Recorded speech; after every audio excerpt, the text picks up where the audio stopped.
नमस्कार दोस्तों, आप देख रहे हैं सरकारी जॉब भर्ती और मैं हूं हेमेंद्र साहू। दोस्तों, आज का जो टॉपिक देखने वाले हैं शिक्षक भर्ती का जो कंटिन्यू सीरीज चल रहा है, इसका वीडियो नंबर 37वां है। और इस टॉपिक में हम लोग जो है पर्यावरण से संबंधित जितने भी महत्वपूर्ण क्वेश्चन हैं उन सभी क्वेश्चन को देखेंगे, जो कि सभी इकाई का है। तो दोस्तों, अगर आप चैनल पर नए हो तो चैनल को सब्सक्राइब कर देना, बेल आइकन को जरूर दबा देना। साथ ही इस वीडियो का अगर आपको फ्री पीडीएफ चाहिए तो टेलीग्राम चैनल पर जाना, वहाँ से आप लोगों को फ्री पीडीएफ मिल जाएगा। दोस्तों, हिंदी अपडेट बाय हेमेंद्र में करंट अफेयर के लिए भी वीडियो डाल रहा हूँ मैं, तो आप उसे भी देखना, क्योंकि आपके आने वाले जितने भी एग्जाम हैं उसमें 10 अंकों के लिए आपसे प्रश्न पूछे जाएंगे, जो कि करंट अफेयर के रहते हैं। ठीक, तो उसको भी जरूर देखना। तो चलते हैं यहाँ पर वीडियो की तरफ। आप लोगों के लिए जो होमवर्क दिया था उसको पहले देख लेते हैं कि एक खेत में फसल बदल बदल कर बोने की पद्धति को कहते हैं। सही जवाब आ जाएगा इसका फसल चक्रण रहेगा। दोस्तों, जो कंप्यूटर का मैंने 500 क्वेश्चन को डाला है, बहुत ही अच्छा है, एक बार आप जरूर देखना उसको पूरी तरह से वीडियो को। आज का पहला क्वेश्चन देखते हैं कि पर्यावरण किससे बनता है। पर्यावरण किससे बनता है, बहुत अच्छा प्रश्न है। सही जवाब क्या जाएगा? देखो, इनमें से सभी तो ये रहेगा ही, लेकिन हम अर्थों को समझते हुए चलते हैं। एक तो है जीवी घटकों से, दूसरा है क्या है अजैव घटकों से, और तीसरा है भू आकृति घटकों से। यानी कि जैसे कि पर्यावरण किससे बनते हैं, यहाँ पर जीव जंतु भी होना जरूरी है, यहाँ पर पेड़ पौधे भी होना जरूरी है, यहाँ पर भू आकृति यानी कि पहाड़ है, नदी है, नाला है, ये सभी होना जरूरी है, तभी जाके एक कंप्लीट पर्यावरण बनता है। इसका जो आंसर रहेगा चौथा ऑप्शन सही रहेगा। दूसरा है औपचारिक पर्यावरण शिक्षा का अर्थ है। तो औपचारिक पर्यावरण शिक्षा का अर्थ क्या रहता है? इसका जो जवाब आ जाएगा चौथा रहेगा, पाठ्यक्रमों द्वारा शिक्षा। अब देखना, जैसे कि हम लोग साधारण जो शब्द रहता है उसमें क्या बोलते हैं कि ये परीक्षा की तैयारी कर रहे हैं, तो कैसे तैयारी कर रहे हैं? सिर्फ औपचारिक है, यानी कि लग भी सकता है, नहीं भी लग सकता है, ये इनका मन से नहीं कर रहा है। इसीलिए हम कह रहे हैं कि पर्यावरण जो शिक्षा है वहाँ सिर्फ पाठ्यक्रमों तक ही अगर सीमित रखते हैं कि पेड़ पौधे ऐसे होते हैं, जंगल में जीव जंतु ऐसे रहते हैं, तो ये क्या है, पाठ्यक्रमों तक है, तो सिर्फ औपचारिकता है। अगर इसको सही में देखना है तो हमको पर्यावरण के बीच जाना पड़ेगा, पर्यावरण संरक्षण का काम करना है, जीवों को संरक्षण करना है, तो ये जो है सही रहेगा। लेकिन औपचारिकता की बात आया है तो सिर्फ पाठ्य पुस्तकों तक से या पाठ्यक्रमों तक से ही सीमित रहता है। इसका आंसर चौथा रहेगा। अगला है निम्न में से क्या एक प्राकृतिक संसाधन नहीं है। सही जवाब आ जाएगा कारखाना, क्योंकि कारखाना प्राकृतिक संसाधन नहीं है, ये और उल्टा प्राकृतिक को नुकसान करने वाला कार्य करता है। हालांकि इससे फायदा जरूर होता है, लेकिन इससे जो निकलने वाले जल है या धुआं है, इससे क्या होता है, प्रदूषण तो ही होता है। लेकिन बाकी जैसे जंगल है, जानवर है, घास है, ये सभी जो एक प्राकृतिक संसाधन में है। जानवर इसलिए है क्योंकि ये जीवों की श्रेणी में है। अभी जैसे आप लोग को बताया था, एक तो जैविक है और अजैविक, दोनों जरूरी है प्राकृतिक पर्यावरण के लिए। अगला है एनसीटीआई का उद्देश्य है। तो एनसीटीआई का उद्देश्य क्या है? शिक्षालयों में शिक्षा स्तर बनाए रखना, है ना। शिक्षालयों में शिक्षा स्तर को बनाए रखना एनसीटीआई का उद्देश्य है। इसका अर्थ क्या होता है? राष्ट्रीय शिक्षक शिक्षा परिषद रहता है। अगला है सहसंबंध किसे कहते हैं। तो सहसंबंध किसे कहते हैं?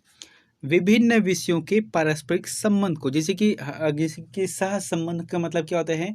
एक जैसे लगभग दो व्यक्ति, है ना। जैसे कि सहचर्य है, तो सहचर्य मतलब साथ साथ चलने वाला है। तो इस तरीके से क्या है, यहाँ पर विभिन्न जो अलग अलग विषय हैं उसका जो पारस्परिक जो संबंध होना चाहिए वहाँ एक रहता है, इसीलिए कहते हैं सहसंबंध उसे कहा जाता है। इसका जो आंसर रहेगा पहला रहेगा। ठीक है। अगला है दोस्तों, समय बहुत ही कम दिन बचा है, मुश्किल से 3 दिन का समय बचा है, चौथे दिन में आप लोगों का एग्जाम है। और जिन लोगों को सेंटर पता नहीं हो, अपना मोबाइल से या किसी भी कैफ़े में जाकर आप लोग एक बार सेंटर को जरूर देख लेना, कहाँ पर है सेंटर। अगर नहीं पता तो एक दिन पहले पता कर लेना, और टाइमिंग को भी ध्यान में रखते हुए चलना है। यहाँ पर क्या है, विद्यालय में यदि बच्चों की वाद विवाद प्रतियोगिता होने वाली है तो आप बच्चों को क्या करोगे? जैसे क्लास में वाद विवाद का प्रतियोगिता है, अब आप बच्चों के लिए क्या करना चाहते हो? सही जवाब क्या जगह भाषण के लिए वहाँ से सामग्री ले इसका मार्गदर्शन करेंगे। मान लो जब क्लास में भाषण चल रहा है, तो हम अगर टीचर है तो एक टीचर का कार्य क्या है? बच्चों को सिर्फ एक मार्गदर्शन देना है कि तुम जो इस टॉपिक पर बात करने वाले हो, इनका मैटर आपको यहाँ मिल जाएगा, या इसके पास चले जाना, आप उस चीज़ को देखना, फिर जाके वहाँ समझ जाओगे। इस तरीके से हम इसको सिर्फ एक मार्गदर्शक की भूमिका निभाते हैं। अगला है स्कूल बागवानी के माध्यम से बच्चे क्या सीखते हैं। जैसे कि बहुत से स्कूल में चलता है, जैसे कि स्कूल में जगह बहुत है तो वहाँ पर कुछ बागवानी लगाते हैं, जैसे कि मैं जिधर रहता हूँ वहाँ के स्कूल में क्या चलता है, वो छोटा सा बाड़ी जैसे बना दिया, वहाँ पर थोड़ा सा धनिया है, मेथी है या लौकी की जो सब्जी है, तो ये क्या है, बागवानी है छोटा सा, स्कूल में जगह है तब की बात है, ठीक है। तो इससे बच्चे क्या समझते हैं, एक तो है भूमि की जो उत्पादकता के बारे में समझता है, ठीक है। दूसरा क्या है, पौधों की अनुकूल जलवायु के बारे में समझता है, यानी कि कौन सा बीज डालेंगे तो हमारे जो क्षेत्र है उसमें कौन सा उत्पादन हो सकता है, क्योंकि हर पौधा जो है अलग अलग क्षेत्र में उत्पादन होता है। उसके बाद पौधों की संरचना के बारे में तो उपरोक्त आंसर सभी सही रहेगा। अगला है भ्रमण द्वारा शिक्षा का अर्थ है, तो भ्रमण द्वारा जो शिक्षा का अर्थ है कि विद्यालय के बाहर का अनुभव प्राप्त करना है। जैसे कि साल में एक बार चलता है, खासकर से शीतकालीन के समय, है ना, कि बच्चे जहाँ भ्रमण के लिए जाते हैं, कोई कोई जगह स्मारक जगह है, प्राकृतिक स्मारक है, ऐतिहासिक स्मारक है, या प्राकृतिक जो घूमने वाला जगह है वहाँ पर चले जाते हैं। अगला है वन्य जीव सप्ताह मनाया जाता है, तो वन्य जीव सप्ताह 2 अक्टूबर से 8 अक्टूबर के बीच मनाया जाता है।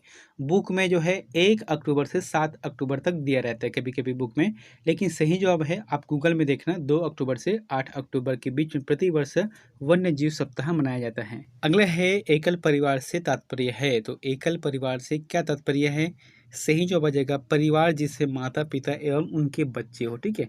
ऐसा परिवार जिसमें उसके माता पिता और उनके बच्चे हों। अब उस परिवार में अगर कोई मामा मामी, नाना नानी और आता है तो वह एकल परिवार की श्रेणी में नहीं आता। अब ऐसे भी देखो, माता पिता के अगर 1-2 संतान है तब तक तो ठीक है, लेकिन 8, 9, 10, 12, 15 ऐसे संतान हो तो वो एकल परिवार की श्रेणी में नहीं आता वो। अगला है निम्न में से किस वर्ग में प्रोटीन की प्रचुरता है, तो प्रोटीन की जो प्रचुरता है वहाँ तीसरा ऑप्शन सही रहेगा, सोयाबीन, चना और मक्का, ये तीनों चीज़ में बहुत ज़्यादा प्रोटीन रहता है, खासकर से जो सोयाबीन है इसमें बहुत ही ज़्यादा प्रोटीन रहता है। अगला है वसा व कार्बोहाइड्रेट से संपन्न भोजन निम्न में से किस श्रेणी में समाहित है, सही जो बजेगा ऊर्जा प्रदान करने वाले में। यानी कि कभी कभी देखना प्रश्न आते हैं कि किसी भी खिलाड़ी को त्वरित ऊर्जा प्रदान करने के लिए किस चीज़ का प्रयोग करते हैं, तो कार्बोहाइड्रेट को पिलाते हैं। इसका आंसर सही यही रहेगा।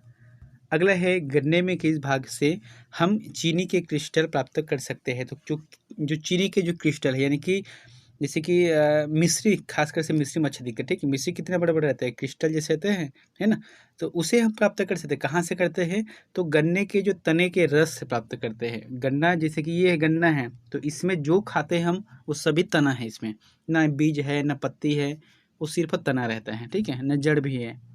अगला है तिलचट्टा को उसके खाद्य पदार्थों के आधार पर किस श्रेणी में रखा जाता है, सही जवाब आ जाएगा, इसे सर्वाहारी श्रेणी में रखा जाता है। ये घास फूस को, यानी कि छोटे छोटे जो पत्तियां रहती है उसे भी खाता है, या अपने से जो छोटा जीव है उसको भी खाते हैं। अगला है निम्न में से कौन सा प्राथमिक या मूल उत्पादक है, तो प्राथमिक या मूल उत्पादक कौन सा है, घास रहेगा। ये जो है प्राथमिक उत्पादक है, यानी कि खुद से अपना निर्माण कर रहा है, ठीक है, और मूल उत्पादक भी यही है, क्योंकि घास से ही पूरा जो श्रृंखला तैयार होता है, चाहे कोई भी एंगल से देख लो, है ना, घास से ही श्रृंखला तैयार होता है।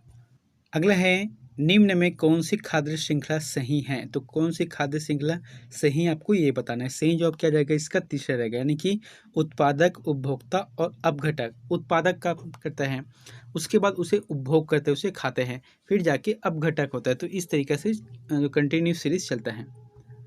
अगला है एक ही पोषण के जीवधारी है, एक ही पोषण के जीवधारी कौन सा है, यहाँ पर जैसे कि चारों ऑप्शन में से हिरन और मधुमक्खी रहेगा, क्योंकि दोनों जो है शाकाहारी हैं। हिरन भी घास फूस खाती है और मधुमक्खियाँ फूलों के रस को चूसती है, उसके बाद अपने शहद का निर्माण करती है। तो इस तरीके से जो है दोनों जीवधारी एक ही पोषण के अंतर्गत आता है। अगला है उपभोक्ता स्तर पर संचित ऊर्जा को कहा जाता है द्वितीयक उपभोक्ता, है ना, उपभोक्ता स्तर पर जो संचित ऊर्जा है उसे द्वितीयक उपभोक्ता कहा जाता है। अगला है पारिस्थितिक तंत्र के तत्वों के चक्रण को कहते हैं, तो पारिस्थितिक तंत्र के तत्वों के जो चक्रण है उसे जैव भू रासायनिक चक्र कहा जाता है, जैव भू रासायनिक चक्र कहा जाता है। अगला है फूलों की संरचना को ध्यान से देखने पर अंडाशय के अंदर छोटी छोटी गोल संरचनाएं पाई जाती है।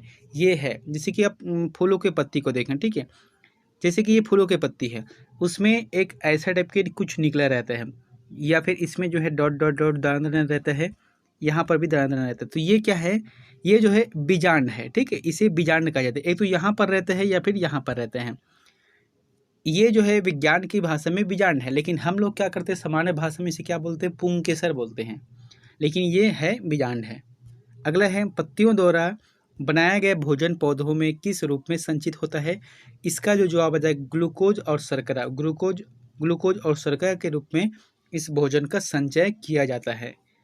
अगला है परिवार की परिकल्पना के पीछे आधारभूत तथ्य है।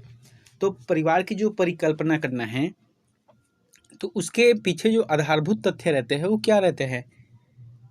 सही जवाब आ जाएगा मानव का सामाजिक प्राणी होना। मानव का जो सामाजिक प्राणी इसलिए कहा जाता है क्योंकि ये जो है परिवार समाज से बाहर नहीं जा सकते है ना।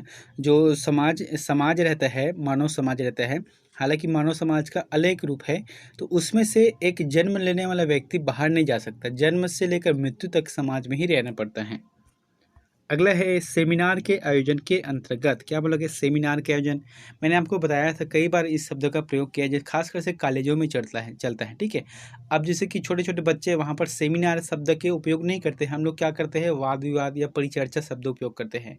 इसका जो आंसर क्या रहता है विचार विमर्श से किया जाता है। जैसे कि कोई भी मैटर दे देगा, जैसे कि अब 5 जून को अभी हाल ही में विश्व परिवहन दिवस मनाया गया है, तो इसके बारे में एक टॉपिक रख देगा कि इसके बारे में विचार विमर्श करो, इसके बारे में किस तरीके से हम इसको संरक्षण कर सकते हैं, किस तरीके से इसका विनाश और इसको रोक सकते हैं। तो ये क्या है, एक सेमिनार के आयोजन करता है जिसमें विचार विमर्श किया जाता है। आंसर रहेगा पहला। अगला है शिक्षक उद्देश्य के क्रियात्मक पक्ष का बिंदु है। सही जवाब आ जाएगा समायोजन रहेगा, ठीक है। समायोजन के माध्यम से एक शिक्षक जो है क्रियात्मक पक्ष के बिंदु को रखा जाता है। दोस्तों अंतिम प्रश्न आप लोगों के लिए होमवर्क है, तो इसका आंसर प्लीज़ हमें कमेंट बॉक्स पर जाकर जरूर कमेंट करें। प्रश्न क्या है कि पर्यावरण अध्ययन में किस विधि का प्रयोग प्रभावी ढंग से किया जाता है। बहुत ही अच्छा प्रश्न है, अच्छे से समझना, आसानी से बन जाएगा। पर्यावरण अध्ययन में किस विधि का प्रयोग प्रभावशाली ढंग से किया जाता है। कौन से ढंग से, प्रभावशाली ढंग से। ऑप्शन है कहानी विधि, अभिनय विधि, खेल विधि, निरीक्षण विधि। इन चारों में से जो भी ऑप्शन आपको सही लगता है तो प्लीज़ कमेंट बॉक्स में जाकर जरूर कमेंट करें। और दोस्तों वीडियो अच्छा लगे तो वीडियो को लाइक कर देना, चैनल पर नए हो चैनल को सब्सक्राइब करके बेल आइकन को जरूर दबा देना। मिलते हैं नेक्स्ट वीडियो में एक नई जानकारी के साथ। Thank you.